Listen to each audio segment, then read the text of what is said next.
شام 29 اکتبر سال 2023 ازدحام عبارت از چندین هزار نفر اکثرا جوانان فرودگاه مخچکله پایتخت جمهوری داغستان روسیه را اشغال کردند.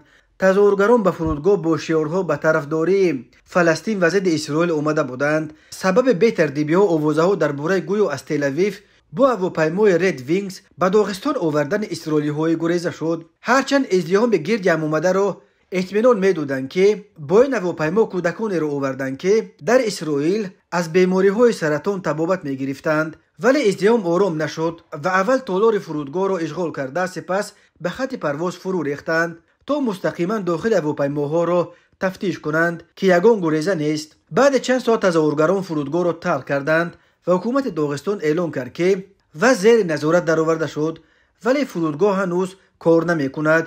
گفته می‌شود پلیس برای پراکنده کردن آنها از گاز اشک‌آور استفاده برده است. در رابطه با این حادثه بر اساس ماده 212 کودکس جنایتی روسیه با اتهام تشکیل بی‌ترتیبی‌های عمومی پرونده جنایتی گشودند. وزارت کارهای داخلی داغستان گفت علاقه شخصیت 150 نفر از اشتراکچیان معاین کرده شده، تقریبا 60 تن آنها دستگیر گردیدند. وزارت تندرستی داغستان از جراید برداشتن بیش از 20 کس از جمله 9 کارمند پلیس خبر داد. در پی به میدان پرواز ورود هواپیما فرو ریختن ازدحام، روسویت نشست و خیز پروازها را در فرودگاه مخچکله موقتا قطع کرد و پروازهای برنامه‌ریزی شده به فرودگاه مخچکله را به فرودگاه‌های ولادیکاوکاز و مینرال نیوادی فرستادند.